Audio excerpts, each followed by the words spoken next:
May 18th special meeting of the Thomaston Planning and Zoning Commission. Seated for tonight's meeting will be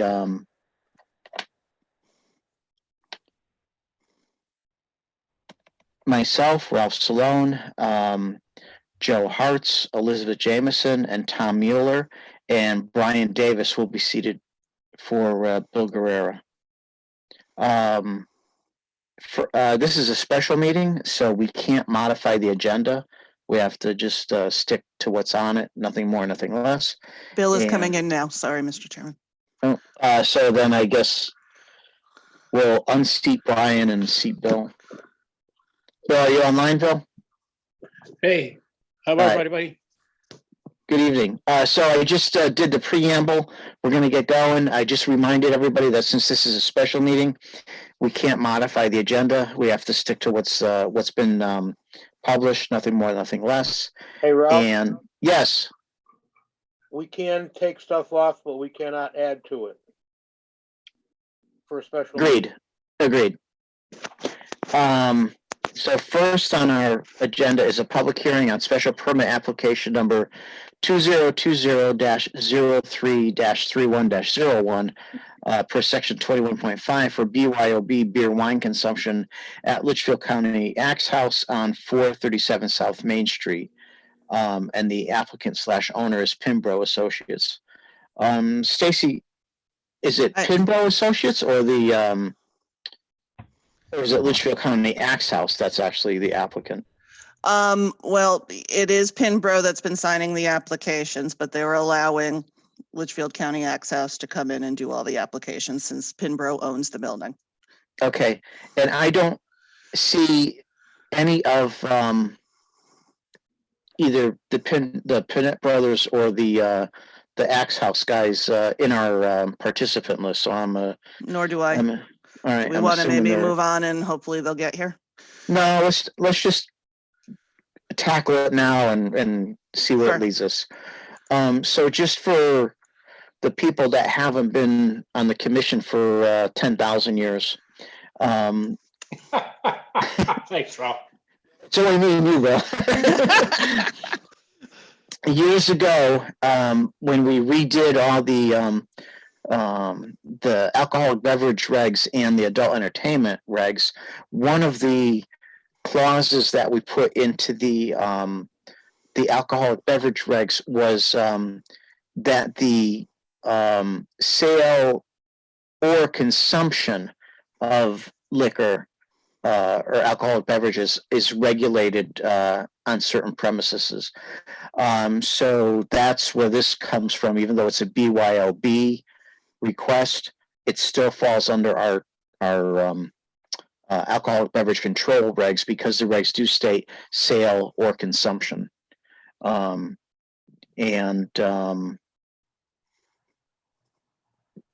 anybody on the commission have any questions on this? No, thanks for making that clear.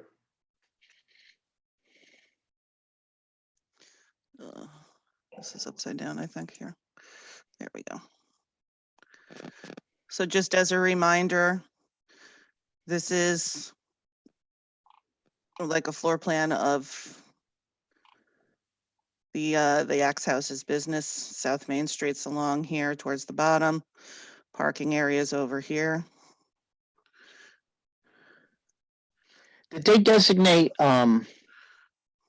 certain areas where the alcoholic beverages would be limited to?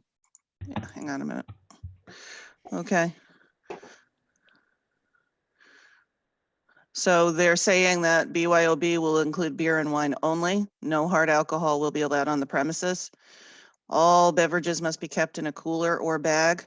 Upon registration of each session, inspection for the sole purpose of checking for hard alcohol is required. And once inside, there is no going back and refilling from outside. Okay, and a maximum of 2 drinks per hour session and 3 drinks per 2-hour session will be enforced.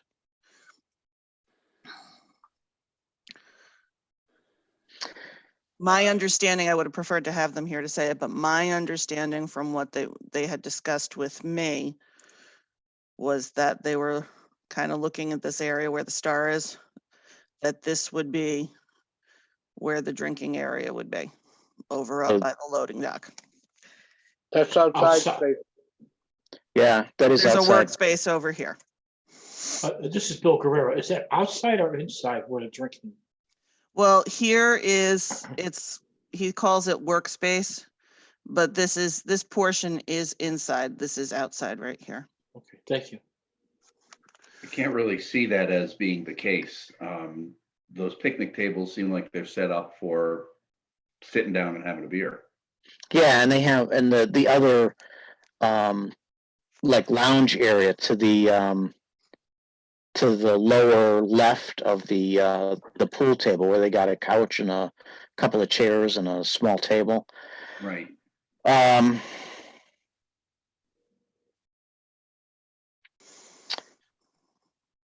Does, at a high level, does anybody on the commission have any heartburn with this kind of application? Ralph, Bill Guerrero. I'm sorry, Joe, do you want to say something? I wanted to say I do not. This is Joe. I don't have a problem with it from that perspective. Go ahead. Bill Guerrero, just a question. So because they're not serving food, right? And it's BYOB, remind me how this fits into our liquor regs. Or does it?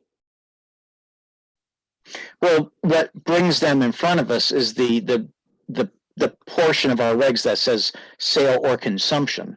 So if we're, if they're consuming on the premises and they want to be legal, they're going to have a permit. So now, I'm forgetting the different levels of state liquor permits. Is there a beer and wine permit?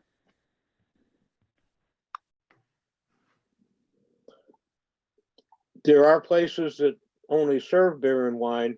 I'm not sure if that's in their license or not, if they could possibly serve other stuff if they wanted to.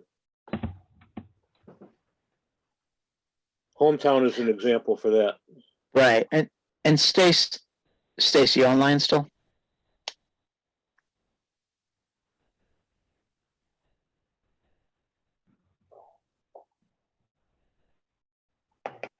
Can you hear me? Yes. Okay, Yes. sorry. Do they require a state permit for this? No, they do Even not. though, just because it's BYOB, right? Exactly. So under our regs, we could issue, I guess, a special permit for the consumption, not the sale, the consumption only of beer and wine only on these premises, as long as we don't have any issues with it. I would prefer, if we were to do that, that it would, a further condition would be that it's only consumed in the lounge kind of area, or the loading dock workspace as noted on the drawing, Okay. or maybe not Or even do in the you loading mean dock just not- workspace, maybe just in the lounge area. Are you more concerned, Elizabeth Jameson, are you more concerned with having it not be in the axe throwing section? Or do you want, or are you aiming more towards designating one area, I guess? Well, it kind of a little bit of both, because you don't want somebody, the axe throwing areas are like divided up into lanes, almost like Yeah, like a bowling alley or a ski ball or something like that. So Yeah. you really don't want somebody with a beer in one hand and an axe in the other. You know what I mean? yeah. But I do think that's the point, Ralph, that it's going to be like a bowling alley, and you have a capacity of 24 people, roughly 30 people, and the lounge area looks like it's only going to seat about 6.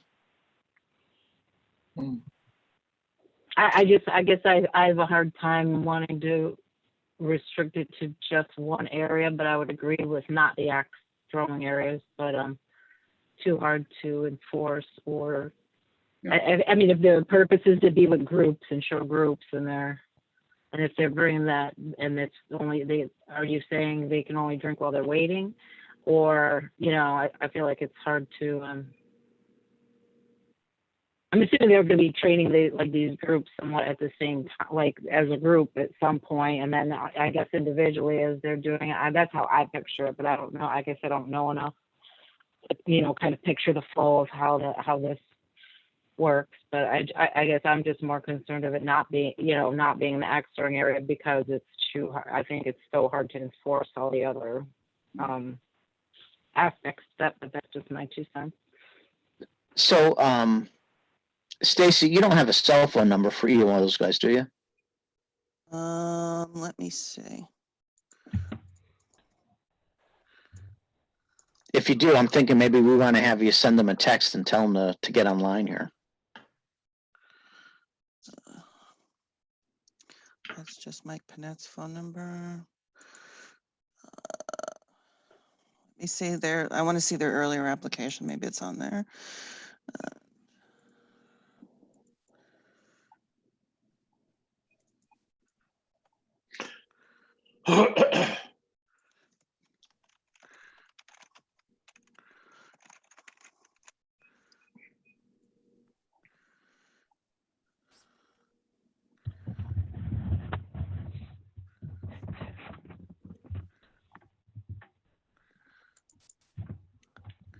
Okay, hang on.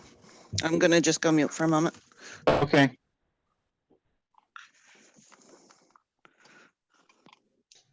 Are we still in open discussion, Ralph? Yes, yes.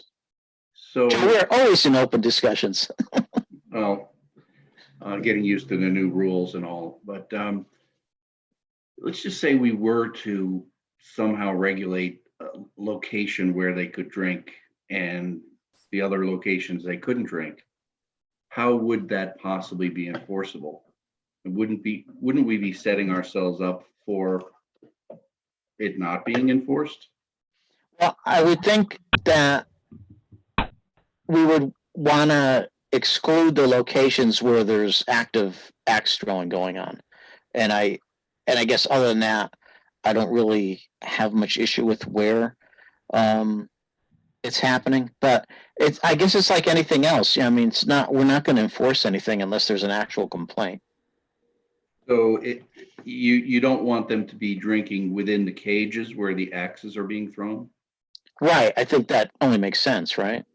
That does make sense. Perfect. Just like you're not allowed on the lanes of the bowling alley. Yes, I don't know those rules. I don't really bowl. I don't Well, I really don't drink either. But outside of those picnic tables seems to me where they would roll out a pizza or sandwiches and have some beer and wine.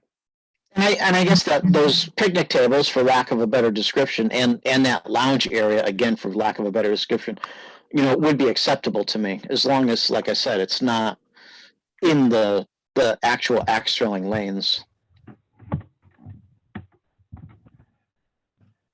But again, it's going to be up to the management of the establishment to keep the people under control.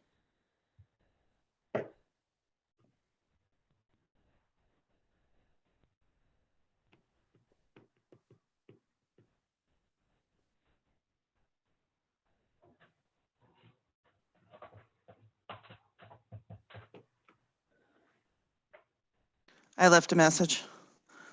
All right. Well, does anybody else have any further discussion on this? No.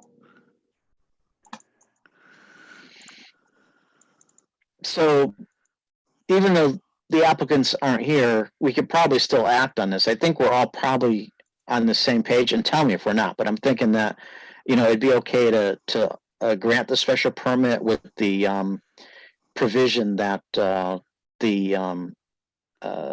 wine, that it's for wine or beer only. Hang on one moment. Okay.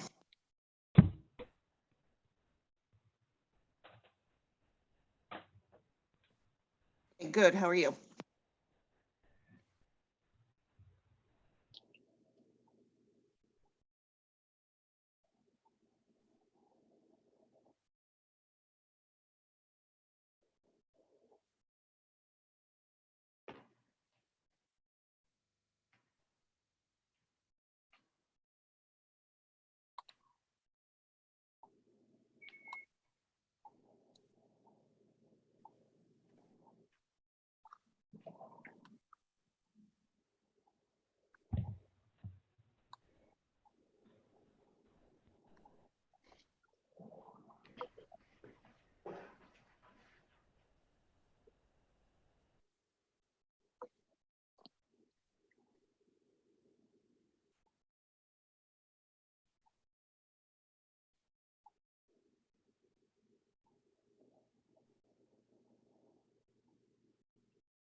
Well, it looks like we're not getting our haircut for another couple of weeks. I just got mine cut today. Yeah. It's nice, Ralph, when you can just shave around your head, right? Me and Brian, we're both easy haircuts. I haven't paid for a haircut in years. Nice, Brian. My daughter's in New Hampshire, and she said, "Well, take a drive up. You guys can get your hair cut up here. We're not part of the crazy world up in New Hampshire."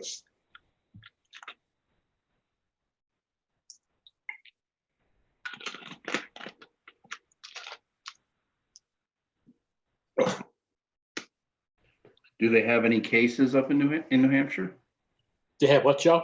Do they have any cases of the virus in New Hampshire? Oh, yeah, they do. Yeah. But it's mainly down towards the Nashville. coast, Boston. the city. Yep. But once you get out into the rest of the country, there's nothing. The same thing in Vermont, Right. And so it's county by county is how they're doing it, Right. Good. which is I the just smart- spoke with Joe Kusia. He's calling in right now. How did he miss that? Well, you can ask him in a moment. Yeah, really. It was kind of rhetorical. I thought we sent around the information to all the participants, but perhaps Pat's on vacation this week. Maybe I overlooked it. I don't know, but I thought we had done it way back when we first scheduled the meeting. Maybe it got lost somewhere. You're being very nice.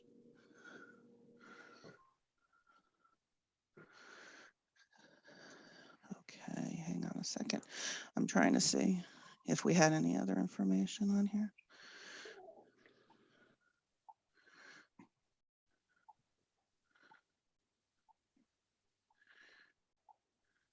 So let me just ask a question about this application. This is Bill. So if he were to not have BYOB, but instead have full service liquor, then he would need also to serve food. Would that be correct? It depended what kind of Yeah, license he got from the state. But isn't he too close to someplace? Isn't there a church right next door, or is he too close to the firehouse? The church. The other bar is right next to the church, just on the other side, next to. Yeah, but that's grandfathered in. That was there before we put those Joe distances Kusia, are in. you there? I'm here. Okay. We have Joe from the Litchfield County Axe House on the line now. All right, so Joe, the commission has discussed this among ourselves a little bit, and can you go to the floor plan again, Stacy? Sure. And Joe, we wanted to verify where the consumption of beer or wine was allowed or not allowed. So can you specifically state that for us? Yes, okay, so upon entry, there is no consumption of any kind of beverage. We are mandating that we inspect the course upon entry. Whatever kind of package or bag or whatever carrying the beverages in, we're asking to inspect it to ensure that we're not having any hard alcohol in the facility. Sorry, we can hear all some consumption- conversation in the background. 31. In other words, every. Yeah, that's not me. Up to Yeah, can you quiet them down? Because we're having a hard time hearing you. Payroll this week, then add back the 31. Is that That's not somebody me. with, okay. 825.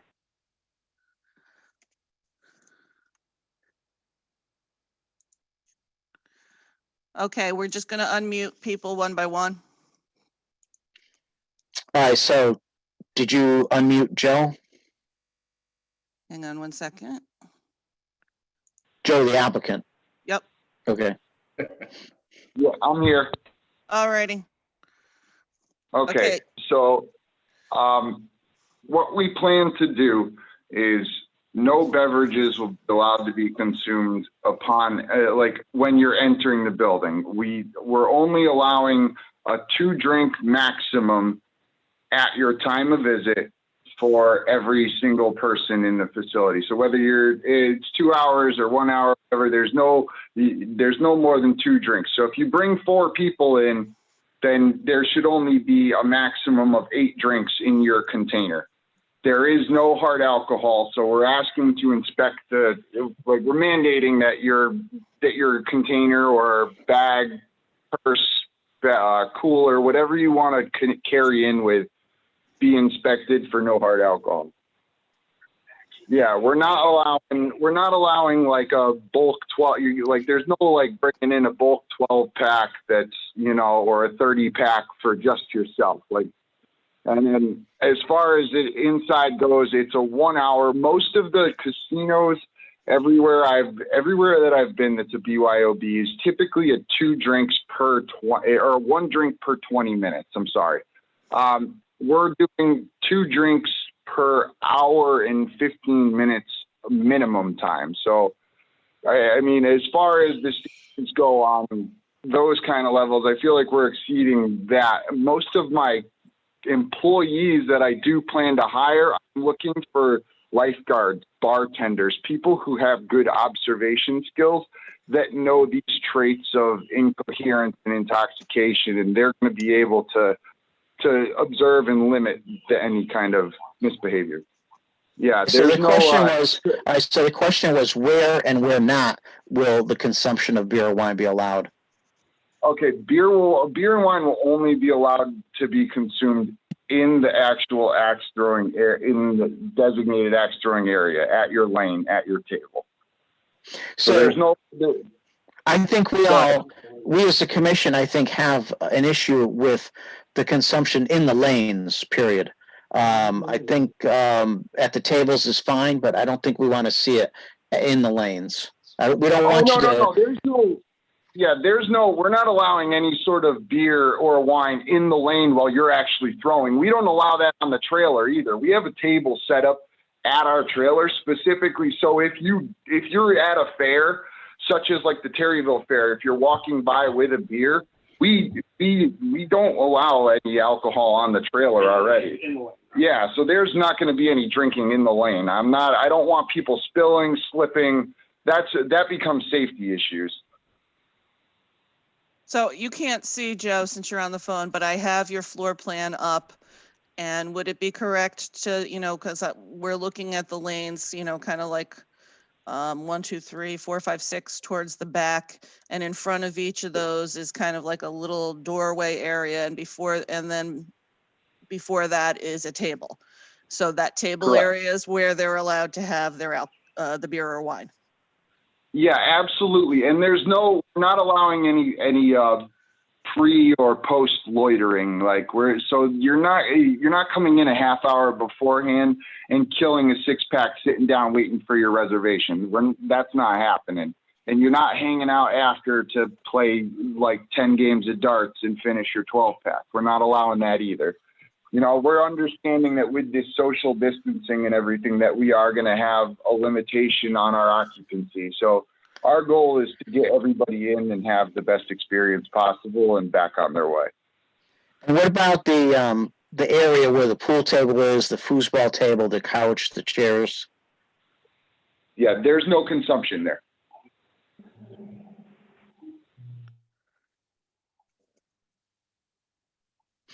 So we want to limit the areas where people are able to have the beer or the wine. How are we going to call that the tables just outside the throwing lanes? Is that the best way to? Yes, absolutely. And the area where the pool table is and the foosball table, are you referring to that as a lounge type area? Yeah, that's a waiting area. We're typically looking for people. Say that again. You said that's a waiting area? Yes, but there will be no consumption in that area.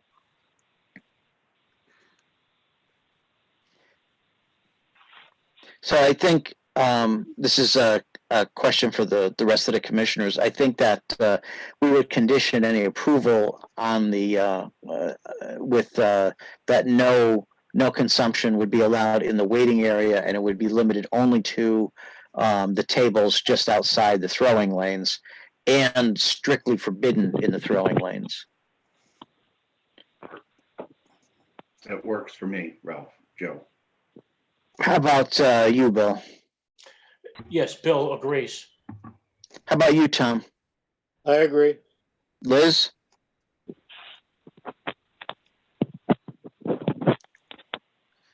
Did we lose Liz? Oh, I think you have Liz muted, Stacy.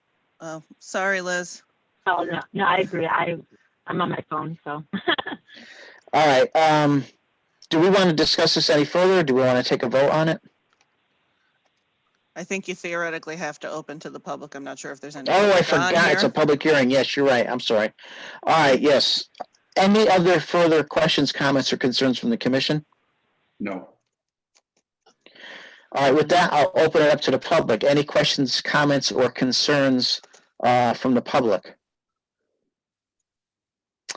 We received And- nothing either as well.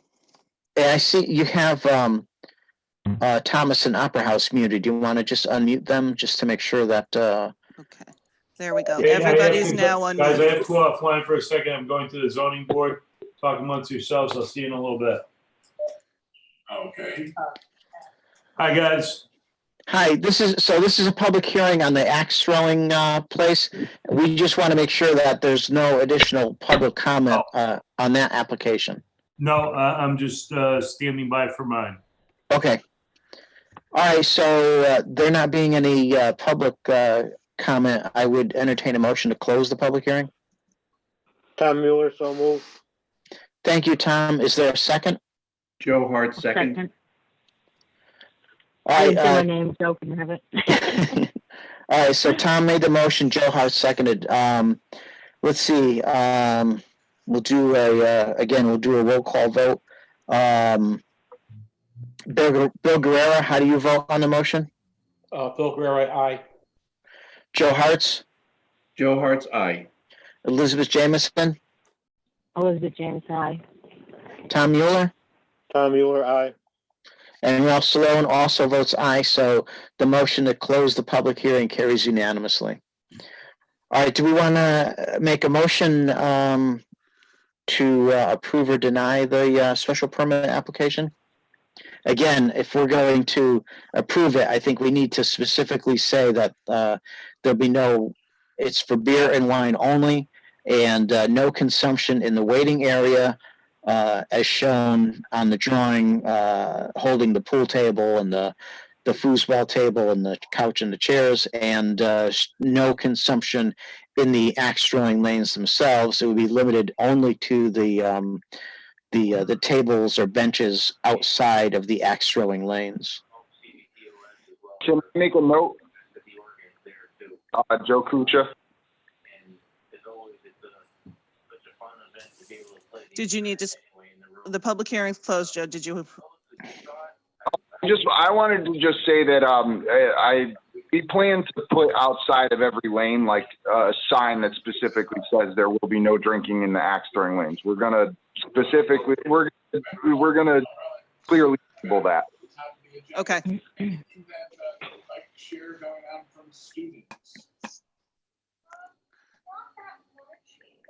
All right, so does someone want to make a motion to approve or deny?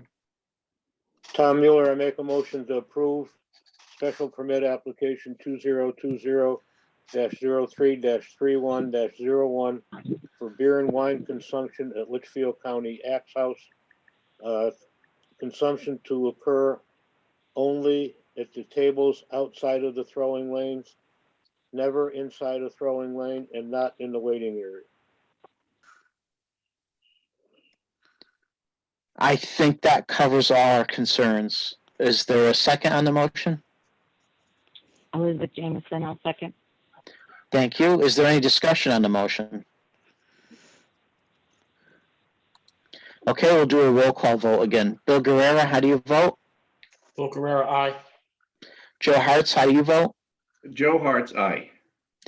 Elizabeth Jamison, how do you vote? Elizabeth Jamison, aye. Tom Mueller, how do you vote?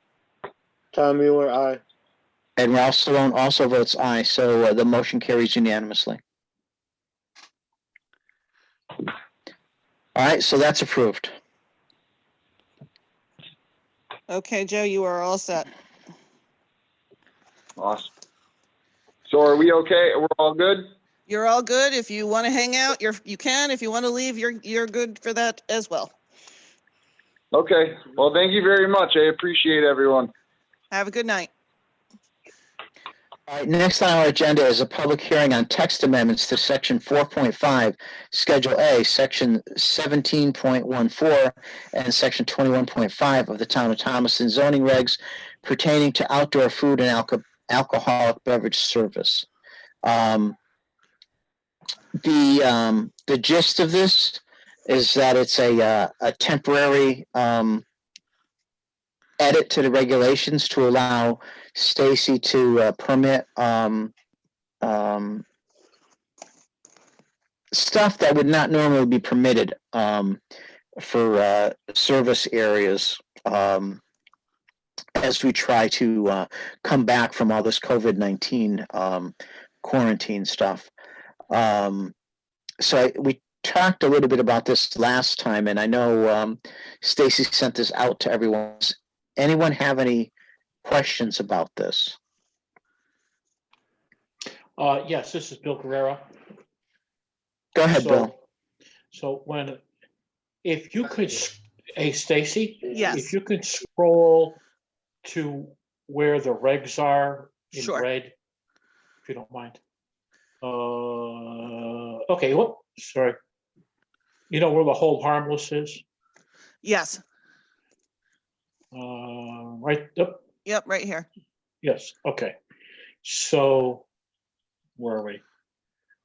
Oh, I see. Yes, a whole harmless agreement in favor of the town of Thomaston. Okay, and then you have proof of insurance coverage for the outdoor dining area. Okay, correct? Yes.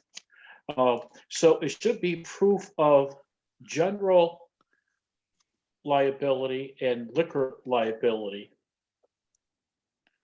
Okay. coverage, right? General liability and liquor liability. Yep, for the outdoor dining area, naming the town of Thomaston as an additional insured. So can you make that edit on the document now, Stacy?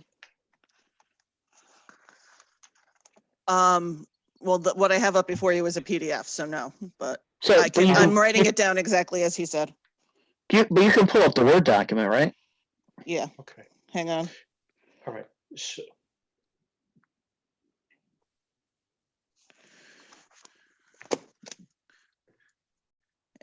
Um,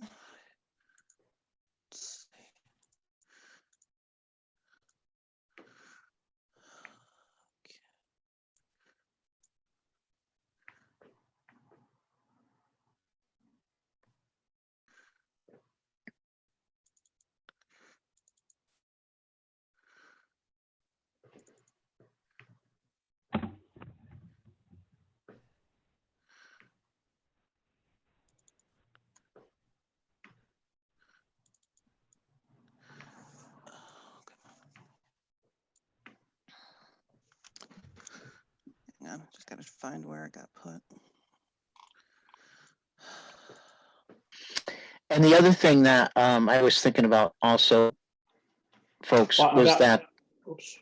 what we're doing is essentially we're streamlining the process so that the applicants don't have to come in front of the full commission to do this. We want to cut through some of the red tape. Sure. So we're giving Stacy some of the authority to do this. But I think one of the other things that we should add that's not in here too is that Stacy can have the ability to revoke a permit too if they're not compliant with the conditions, without having to come in front of us, because you don't want to delay things on that end either.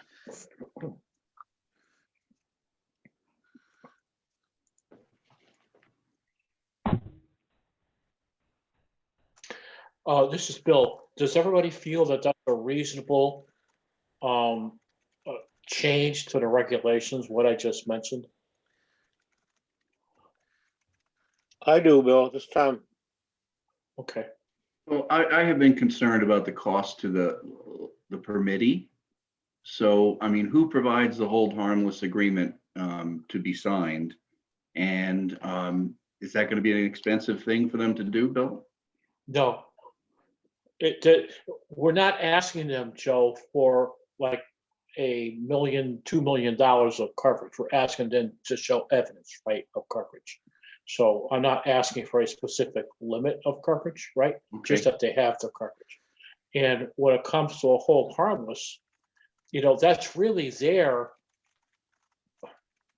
agreement to the town, irregardless of the insurance company. Okay, where they're going to hold harmless the town. So if it's in a contract, Joe, typically the insurance company will follow the contract. Okay. So this is right in our ordinance.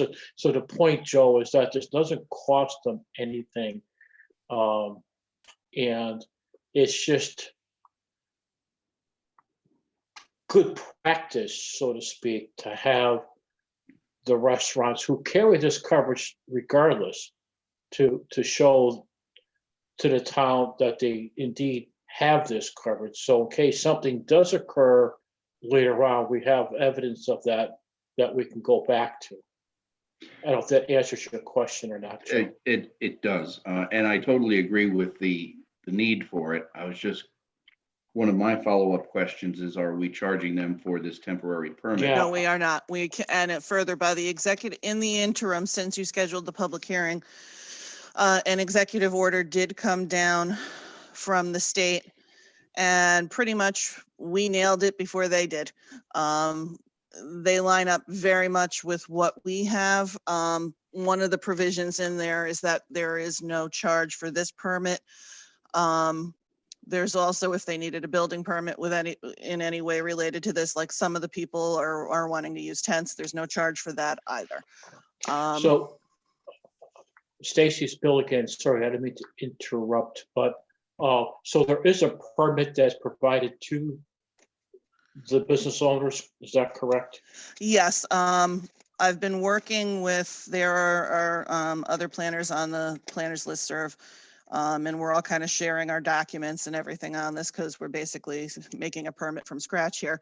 So I am going off of their application form, making some changes to it for better, Okay. to better pertain to us, and an actual permit form. Okay, so so just to finish this up, if you scroll back down to what you just included. Sure. Right there. I have it Thank you. highlighted. So at the end where it has additional insured, okay, so you could also add that evidence of such coverage shall be provided to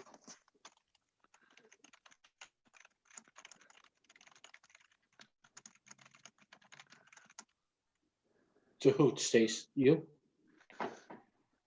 To I who? think you can put the planning and zoning office, right? Or something like that. The land use office, yeah.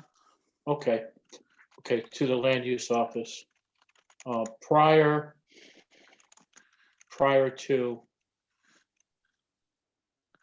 what, the issuance of the permit? I mean, however you want to say that, Okay. Stacy, right? Okay. And then you need to add that in the other Yep. spot too. That's all. It's just, that's all. I'm not thinking this is an issue that is going to present any additional cost or concern to the business owners. I mean, they get this type of evidence of this coverage for free from their agents, and so I can't see this as being a concern. Okay. So for a moment, let's talk about the hold harmless agreement. I think it would probably be beneficial and to keep everything uniform if we had Attorney Byrne draw up the hold harmless agreement and just had the applicant sign off on it. Does that sound like a good idea to everyone? Yeah, I think that's great, Ralph. Well, I But can put in acceptable to the commission's attorney. Well, they're gonna be Well, I'm looking thinking to us to have- provide the, but they're Go gonna be ahead. looking to us to provide the form. That's what I'm saying. I think we'll have Steve Byrne drop one generic form and just It's have the very applicant simple. sign that. And it's very simple. It has to be, it can't be something that is 2 pages long. That's gonna create an issue. Right. Okay? And I can tell you right now, thus far, because he was only recommending the hold harmless if the outdoor dining area includes a public sidewalk, a public parking area or other public space. So, Right, yeah, right. that's fine, yeah. yeah. So I'm But I just saying still that, think for consistency and correctness, we should probably have him be the one to draw up a generic agreement for hold harmless and just have the applicant sign off on it when okay, it applies. Should that just become part of the application? They're gonna have to provide it in, I mean, it's a sign off, right? So Stacy and Ralph, this is Bill. actually I'm sorry, Bill, I don't mean to interrupt, but one of the Right. application forms I saw actually did have that included in it, that Like the, just a little bit, yeah, if built they have right that into it. language built into the app, it's pretty much like the same, yeah, 2-in-1, because, yeah, why chase down them for another piece of paperwork? Okay. We're gonna give you a lot of paperwork as it is. yeah. That's true, Yeah, no, that's a very good point, yeah. All right, So, all right, So my point is, if we're asking for proof of general liability, right, that is only if the dining is the same thing as above. We're only asking for that coverage if it's on a public sidewalk, parking area, or other public space. We're not looking for this insurance if it's within their own, let's say, patio that they currently own or lease from their landlord. It's only in public areas like it is with the hold Right. harmless. Okay. Okay?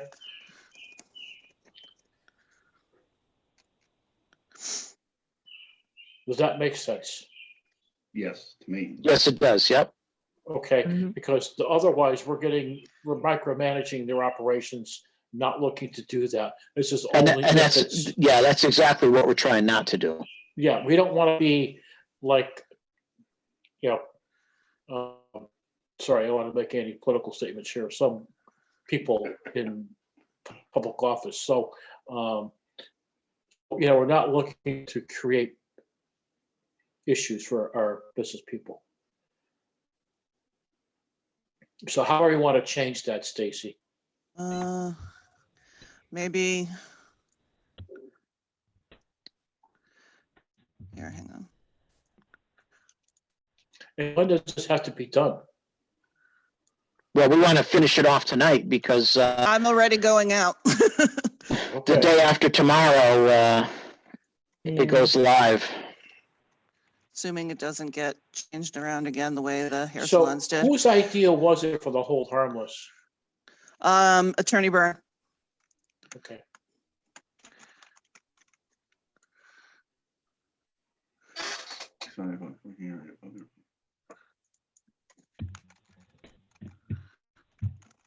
But I think what Elizabeth said was the best idea, to make the hold harmless agreement part Well- of the application. Well, I don't want to get into the weeds with insurance, but this is my space. So let me just finish my thought, if I may, to the commissioners, okay? When I added the condition that they named the town of Thomaston as an additional insured, okay? It really negates the need to have a hold harmless. Okay. Because by naming the town as an additional insured, if there's a suit that's brought against the town, the insurance company then has to defend the town, okay, against the claim. So in effect, the hold harmless becomes, kind of a moot point at this point in time, okay? Well, wouldn't the hold harmless agreement prevent the applicant from creating a suit against the town if something were to go wrong? Well, never mind their customer. I'm talking about just Well, the so What about applicant. the Well, see- applicant here? So in that respect, maybe it's good to we have both of them. all right, and that's fine. I'm just, again, you can certainly do both. I'm not arguing either way. I'm just making the point that if you're looking to further simplify, that might be a way of doing it. But if you're going to include the hold harmless, it really has to be something that, it's just a couple paragraphs and, not something that a business owner maybe feel like they need their attorney to, Right.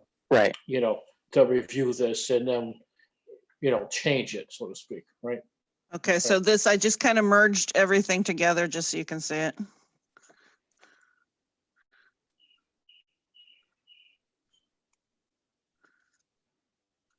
Can you move that to the left, Stacy? What? I'm sorry. I mean, the whole document. I can't see oh, there we go. Thank you. Okay.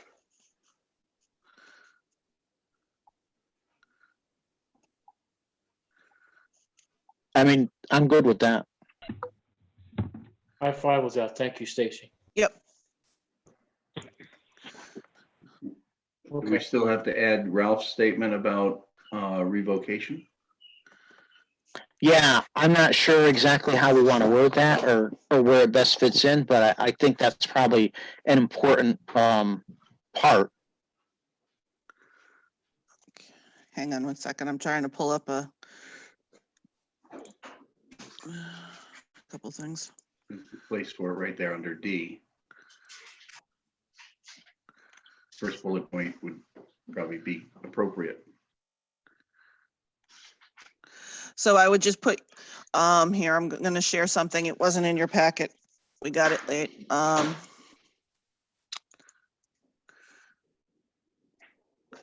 Once I find it, Save the edits on this Word document. I didn't see you save it. I did. Okay. Okay, so this is from Attorney Byrne. The executive order was Executive Order 7M as in Mary, M as in Mary, 2 M's. So this was his analysis of it. Because when it came down, the immediate question from Ralph and I was, okay, do we still go ahead with the text amendment we were planning? And he did believe with one or two minor tweaks that we should still go ahead with the text amendment. And he provided this information here. So just so you know what is being permitted under the executive order. Requires approval process for application to conduct outdoor dining or retail as an accessory use to an existing restaurant or store to be done solely as a zoning permit process administered by the ZEO. No application fee, but there can be conditions. We can allow the hours of operation, they are permitted regardless of what our regs may say. To end by 9 p.m. on weekdays and 11 p.m. Fridays and Saturdays. If we were to want to allow it later, we could. Alcoholic beverages can only be part of this permit if such sales are already permitted as a principal or accessory use to the restaurant. This order does not apply to bars or a sale of alcoholic beverages sold independently of food service. It waives the parking like we were going to do. Similar to what we kind of have as a provision elsewhere in our regs, they can locate this if there's like a neighbor and they want to share a space. One neighbor has the space to put this outside, one neighbor does not. They could conceivably share it and we can permit, and we have to permit that.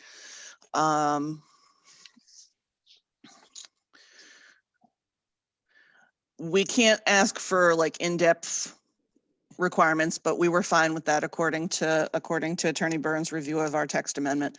We just couldn't ask for them to go get an engineer or a surveyor or anything else like that. We're trying to streamline it. Exactly. There is the requirement under the executive order that the zoning enforcement official must approve with conditions, or deny the application and notify the applicant of their decision within 10 days of the receipt. this only applies to a complete application. So if someone were to submit a complete application to me, I have to make a decision within 10 days, or there's an automatic approval for the duration of the executive order. If I were to deny, then somebody could appeal, but this appeal would go to you guys, not to ZBA. And that would have to be made within 7 days of receipt of the notice of the decision. And you would hear the appeal at a meeting. No time period is provided. They didn't go into that. And it doesn't waive any sort of enforcement or anything else. So I would still be able to do that. And similar to what we put in ours, but this gives it teeth, is that there is no creation of a non-conforming use as a result of this. And he was just detailing here, use of sidewalks, the sides of town roads and state highways. And liquor permits, there's no need now, like we originally thought there might be, there's no need now to get an outdoor extension of use / patio authorization for the duration of the executive order. If you have one for inside the building, wherever you're now going to be serving outside is also deemed part of the service area. So he sent that, and I wanted to just briefly. I have a question on this, Stace. Sure. Guys, 10 days is pretty quick. What if you're sick or if you're out on vacation? Do Well, you have a backup? I guess we'd have to figure out a way to do that. I You mean, just don't let her go on vacation until after. I can tell October you I'm 15th. not scheduled for a vacation until the week after July 4th, assuming I can still go on vacation where I wanted to go. I'll But tell you what, for this one particular item or this one particular thing, if Stacy is sick or out of the office, I'll fill in as I was the going to suggest that, yeah. temporary CEO if it's okay with everybody else. Perfect. Yeah, that makes sense. Now, this is the email that summary was attached to. And just, I want to make sure you saw that he said that I believe the amendment on outdoor dining can move forward largely intact. Very little conflicts with the executive order. The one change needed is to replace quote site plan with plan. We could then borrow language from section 2D of the order, quote, depicting with reasonable accuracy the outdoor area that is proposed to be used and what is proposed to be placed, built, or erected in the outdoor dining area, end quote. So we would just need to make that one small change. And we would be entirely compliant with the executive order. Why don't you make that one small change now while it's part of the public hearing? Okay, Not to put you on the spot or anything, but hang on one second. Trying to get back. Got like 50 gazillion windows open right now. Let's see. Okay,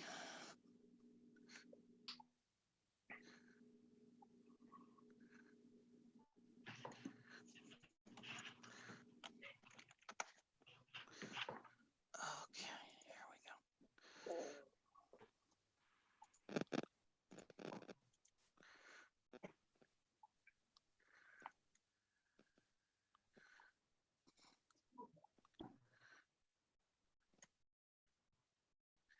Okay, here's where he's talking. So we get rid of site plan.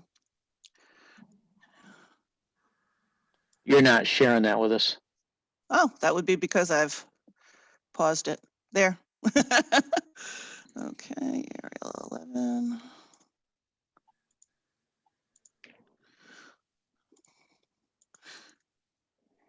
With dimensions shown depicting with reasonable accuracy the outdoor area that is proposed to be used and what is proposed to be placed, built, or erected in the outdoor area. That's fine by me. Yeah. And then I just would make the change in the other area as well. Yeah. Why don't you do that while we're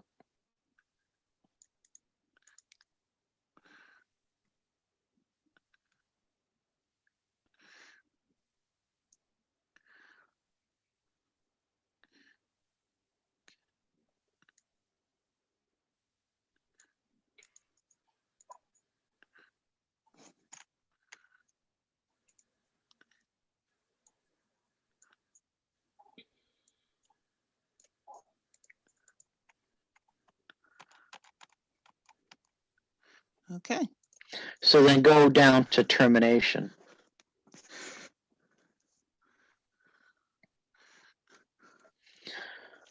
And just something that the permit may be terminated by the CEO if operations are found to be non-compliant with requirements or something like that.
So just how's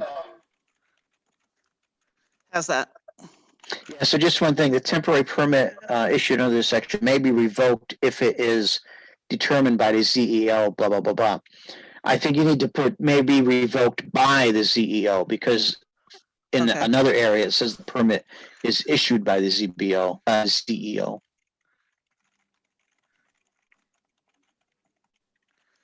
Yeah, I'm happy with that as it stands now. Yeah, thank you, Ralph.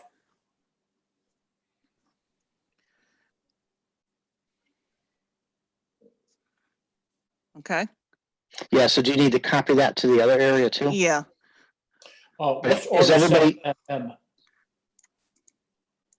Say that again, Bill? What's order 7MM? that's the one, that's the executive order that I just reviewed with you that, Oh, okay. Oh, that's the name of the executive order. Thank you. yes. Thank you. Okay. Yeah, no, just, Attorney Byrne, if there's any sort of revocation, there should be some sort of appeals process. Yes, agreed. So since you guys are the place somebody could take an appeal if I were to deny something, I think it kind of makes sense that this would go to you as well. Yes.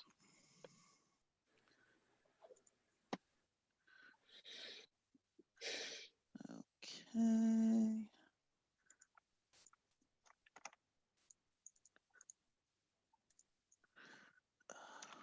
Why is it doing that?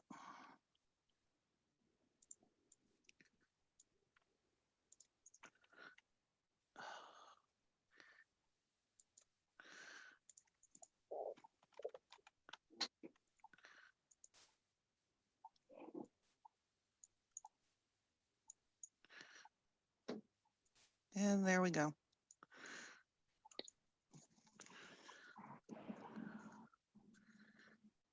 I think I'm happy with everything the way it is. Does anybody else have any comments or any input? Elizabeth, yes, I had brought up last time, if this were to end, do we want to just leave this, let these temporary approvals have the, be free to go until that October expiration? Or if the executive order changes, do we want to put something that The puts executive, them back into compliance, or what? the executive order was through the state of emergency. I want to say it was sometime in September. But, you know, that could be extended, that could be shortened. I think it's more likely, if anything, that it would be extended. The thought was that October 15th is pretty much the end of the season, and hopefully by then we'll have a better idea what's coming along. So some towns were ending even it at the end of August. Some towns were just going to totally line it up with the executive order. Some towns did want to make it longer than, I know, like one or two towns closer to Hartford were going to have it go through the end of November. I think It's, even if the executive order were to end sooner than October 15th, I think we would probably want to still keep our, Yeah, that's my question. We don't have to mess with it if we're fine with leaving once they get issued the permit, knowing. I didn't know. right, since it's part of our regulations, we would, by leaving it there until October 15th, we would just be following our regulations. So I don't see that as an issue. And like I said, even if the executive order ended prior to, I would be in favor of leaving this streamlined process in place until October 15th. Mhm. Any other questions or comments?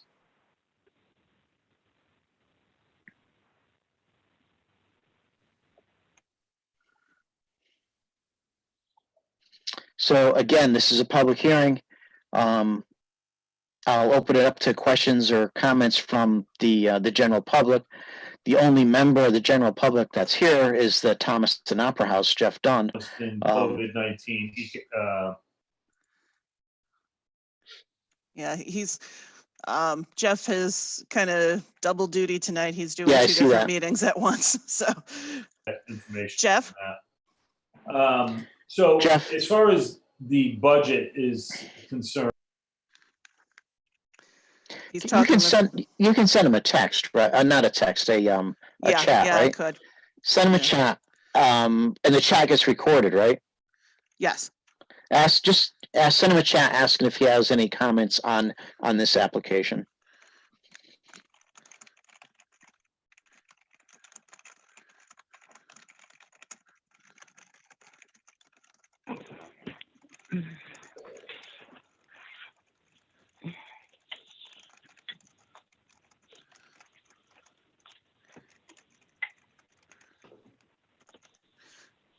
Okay. I just sent him a text.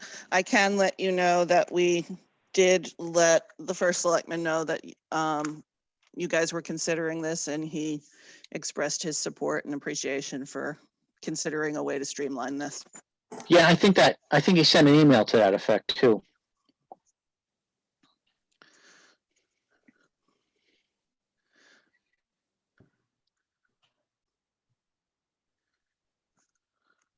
I'm not sure if he's actually even looking at, let's see. Well, all right. So no response from Jeff? Well, I do know EDC, before you had drafted and scheduled a public hearing, they had indicated that they would hope that you guys would be willing to consider something along these lines in order to help Okay. the restaurants open. it's All right, well, they're not being any- family Christmas Jeff? carol, or it'd be No. All right, so there not being any public comment, I would entertain a motion to close the public hearing. Tom Mueller, so moved. Thank you. Is there a second to the motion? Joe Hart, second. Thank you, Joe. Any discussion on the motion? All right, we'll do a roll call vote again. Bill Guerrera, how do you vote? Bill Guerrero, aye. Joe Hartz, how do you vote? Joe Hart's aye. Elizabeth Jamison, how do you vote? Elizabeth Jamison, aye. Tom Mueller, how do you vote? Before I say that, do we need to have a motion to accept it as amended? Well, we're just closing the public hearing. Oh, okay, sorry. Aye. And Ralph Salone also votes aye. So the motion to close the public hearing passes unanimously. Now for the meat part of the discussion. Does anybody want to make a motion to accept the text amendments as amended? Tom Mueller, so moved. Thank you. Is there a second to the motion? Okay, I can't get this to work. it's okay. I know I Elizabeth can- Jamison, second. Thank you, Elizabeth. Any discussion on the motion? Okay, Bill Guerrera, how do you vote? Bill Guerrero, aye. Joe Hartz, how do you vote? Joe Hart's aye. Elizabeth Jamison, how do you vote? Elizabeth Jamison, aye. Tom Mueller, how do you vote? Tom Mueller, aye. And Ralph Salone also votes aye. So this, the motion to accept the text amendments as amended passes unanimously. With an effective date of May 20th. Yes, that's called out in the text amendment, isn't it? Yeah, just making sure, because we're going to do the legal noticing tomorrow. Okay.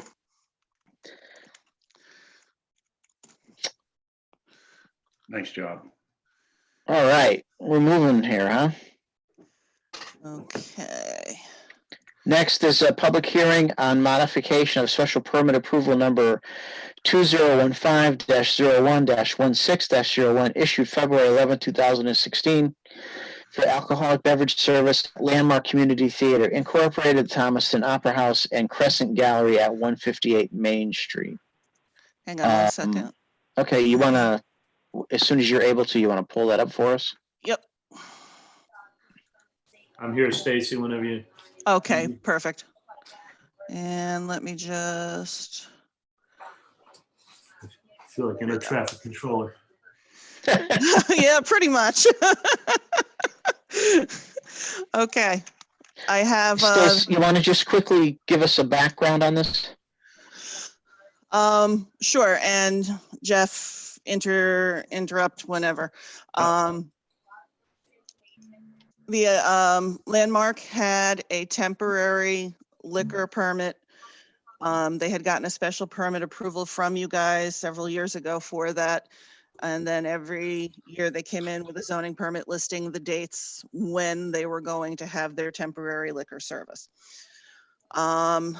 Apparently, somewhere along the line, the state changed the number of days, and Jeff can explain this better than me, the number of days permitted under a temporary liquor permit, and that number was no longer going to work for the number of shows and performances that they put on. While Jeremy Leifert was still here, they had discussed this issue, and Jeremy had recommended that they, instead of going the temporary route, they instead get the nonprofit theater liquor license. It would allow them to do the number of performances that they would be doing. They can still provide to us, and we can still have that as a part of the approval process, the number of dates that are going to be on it. But whereas previously the one weekend of performances was considered one event, now each day of performances under the temporary is considered an event. So therefore, they needed a way to get up to the number of performances that they're going to have, at which they may wish to serve liquor service. Did I sum that up more or less okay, Jeff? Yeah, it sounds pretty good. Yeah. So the state basically looks at organizations and the number of events the organization can have, whereas with the town, it looks at the permit based on the address. So you're allowed 30 events at a particular address, regardless of what organization it is. And the state's looking at every organization as being allowed up to 12 special events a year. And it worked fine earlier when they considered each one a weekend, because 12 weekends comes out to be 36 events, and that within the 30 events that that you guys allowed. But then a new person came in or stepped in and said, nope, it's every night. And so then that shut it all down. It didn't make it worth it. So now the special permit they had, as we mentioned, was for temporary liquor service. And you'll recall that Jeff was at an earlier meeting and we talked initially about a modification of the special permit and whether or not that required a public hearing. And you guys had suggested we talk offline with Attorney Byrne and look into the question. And Attorney Byrne did look into it, and our regulations don't have a provision that says that a modification can be done without a public hearing.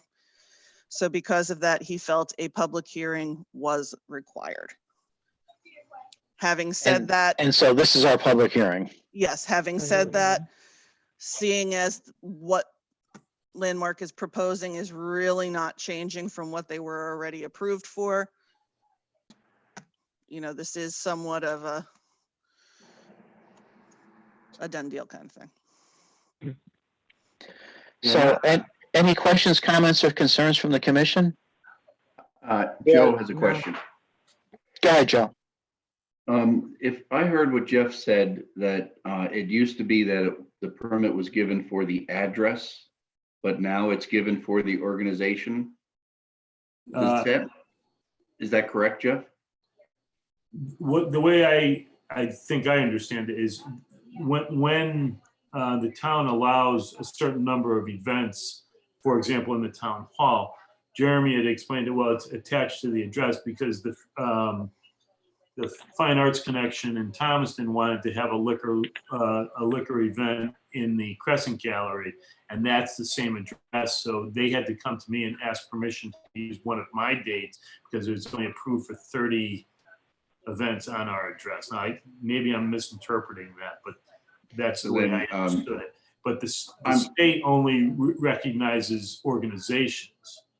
So a way I could run around this if I wanted to, but it's a lot of work on my part and not a great idea, is I could have different organizations sponsoring my liquor service on any production. So if they're allowed 12 events, the Rotary Club could come in and do one whole show, and that would be 8 events. And they're allowed 4 more during the year, and then maybe Fine Arts Connection would do another one. But again, the town doesn't look at it as far as organizations. It's the number of events for the address. Well, this is probably a silly question, but if you did a Shakespeare on the Park in the Seth Thomas Park, yeah, would you bring your liquor permit with you? No. No. That would be considered a special event. When they look at nonprofit liquor license, they allow you the general license that we're applying for, and you guys can put restrictions on it, but they allow you a liquor license for any event that you're having in your theater. And then it says, and you're eligible to apply for 12 more special events. So if I wanted to do something else off-site or even on-site and it wasn't connected to a performance, I would have to ask for it, get a special license for that. Oh, got it. Thank you. Anybody else from the commission have any questions or comments? Yes, Tom Mueller. Go ahead, Tom. The agenda mentions a modification of a special permit from 2015. The application, I thought we decided it wasn't actually a modification of that permit, but he was to get a new permit, and there's a new permit number on his application in the package, which is a 2020 application number. So there's a disconnect there in the application numbers. And the agenda, yeah. Okay. What was legally noticed?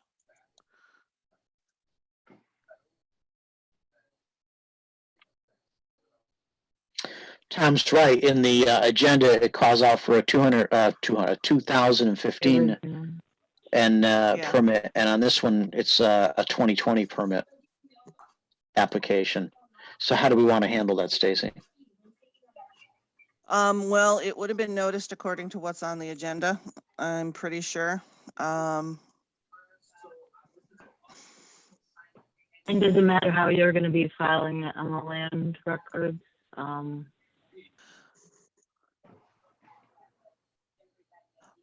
Well, what I would say is that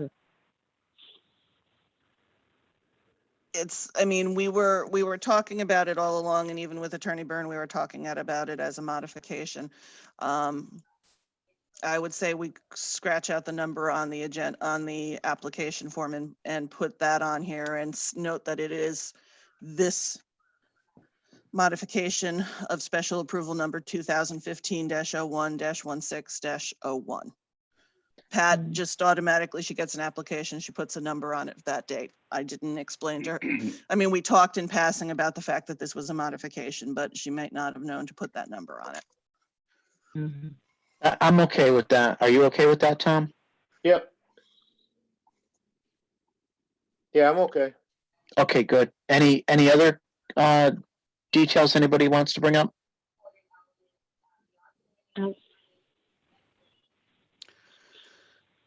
As far as number of dates and everything, is there any concern with that, any restrictions or anything else like that? I don't want to put any restrictions on that, but I'm willing to take any input from anybody else that thinks there should be. I don't want to. I'm not interested. No, I would just note that the But original. let me just ask the applicant one question. The way the state permit works, Jeff, this can only be done concurrently with performances, right? If there's no performance scheduled for a weekend, you can't have an open house, right? That is the way I understand it, yes. And I haven't looked at it recently, but when Jeremy and I talked about it, and then later when I applied for it, it describes it as any, you would have the license for any performance that you have here, but it's only during that performance. And I think there's some sort of time, half an hour preceding, or whatever. And that anything else would not be allowed unless you applied for a special permit. So I think that pretty much covers us. It's only gonna, whatever performances are scheduled for the year is when he'll be having his events. Yeah. And truly, we don't really see any cases in the immediate future where we would do anything but that. And I would just say that we would definitely communicate that with Stacy and the board if anything else we were to do. So maybe we could put a condition on the approval that said that if something is going to take place that is not concurrent with a scheduled performance, maybe we That requires one of those special event. yeah, maybe we have the landmark community theater give the land use office 30 days notice. Does that sound reasonable? No, I think that's a good idea. And the only other thing that I think you might want to mention is on the original special permit, you noted that the commission waives the 1,500-foot separation distances from public buildings, churches, and other licensed liquor establishments. The applicant shall meet any and all state and local liquor and public safety regulations.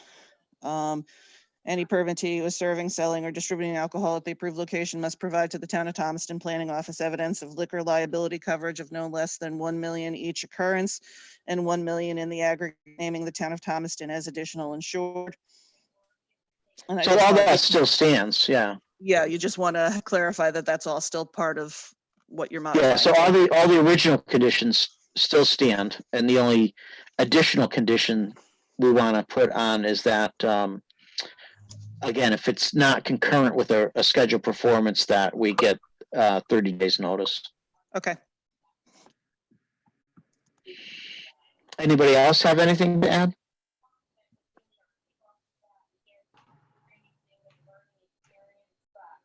Well, it's a public hearing and there's really nobody from the public here, but I'm just to make sure all the I's are dotted and the T's are crossed, I'm gonna pause for a moment and ask if there's any member of the public that wishes to comment.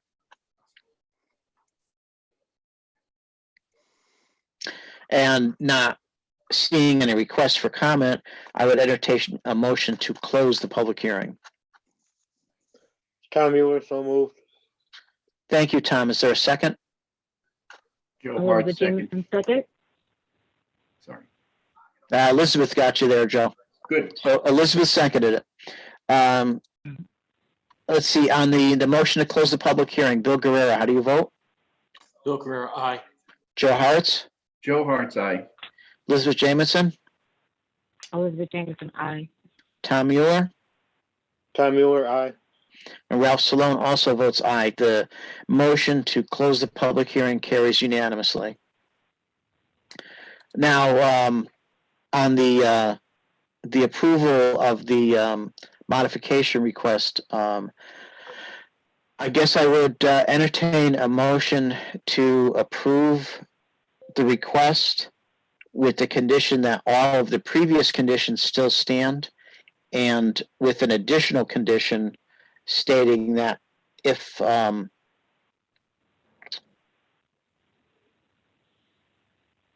alcoholic beverage service is to be held by Landmark Community Theater, not in concurrence with the performance that Landmark Community Theater gives the land use office 30 days notice.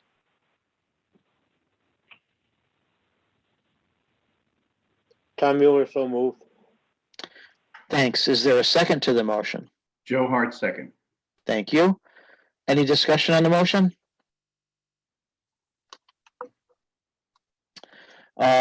Bill Guerrero, how do you vote on the motion to grant the special permit approval? Bill Guerrero, aye. Joe Hartz, Joe Hart's aye. Elizabeth Jamieson, Elizabeth Jamieson, aye. Tom Mueller, Tom Mueller, aye. and Ralph Salone also votes aye. So the motion to grant the special permit carries unanimously. Stacy, Okay. Jeff, you're all set. All right. Hey, thank you very much, guys. Have a good night. You too. Um, And on that note, I would entertain a motion for adjournment. Tom Mueller, so moved. Is there a second to the motion? Elizabeth Jamieson, second. Thank you. Bill Guerrero, how do you vote on the motion to adjourn? Bill Guerrero, aye. Joe Hartz, Joe Hart's aye. Elizabeth Jamieson, Elizabeth Jamieson, aye. Tom Mueller, Tom Mueller, aye. and Ralph Salone also votes aye. So the motion to adjourn carries unanimously.